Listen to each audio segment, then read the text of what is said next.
pour être dans la continuité un peu, ne pas encore passer aux avant, c'est Romain Ntamak, à qui je mets un, du coup je lui mets le 3,5 que tu mets à Thomas Ramos. Je pense que Thomas Ramos aussi a dû jouer aussi le rôle de 2 joueurs. Ça fait pas plaisir de parler de lui comme ça, mais heureusement que Jalibert est blessé, j'ai envie de te dire, parce que sinon le débat aurait été terrible sur il aurait fallu prendre Jalibert, parce que je pense que Romain passe à côté de son match. Peut-être qu'il lui faut du temps pour retrouver ses baskets un peu et remonter en puissance, mais il a sûrement pas été dans de bonnes conditions. Mais une fois qu'on a dit ça, je pense que défensivement, je l'ai vu avoir des attitudes qui m'ont un peu gêné, peut-être un peu emprunté physiquement.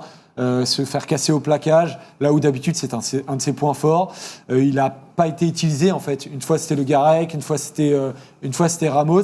Je ne savais pas où était Romain Ntamak sur ce match-là. Je ne sais pas à quoi il a servi, quel a été le rôle qui lui a été confié par le staff à Romain Ntamak. Et ça me gêne beaucoup d'avoir des attentes de Romain Ntamak avec le joueur extraordinaire qu'il est.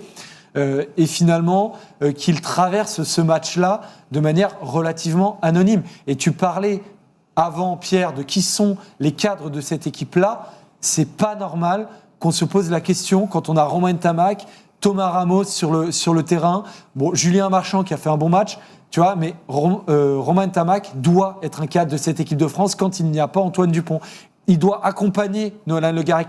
Romain Ntamak ne peut pas être celui qui est accompagné par son neuf. Là, faut qu'en fait, quand ton neuf attend de toi et qu'il a un peu de pression, un peu plus que d'habitude, et ben là, c'est toi qui dois prendre la pression. Et là, moi, j'ai pas vu grand-chose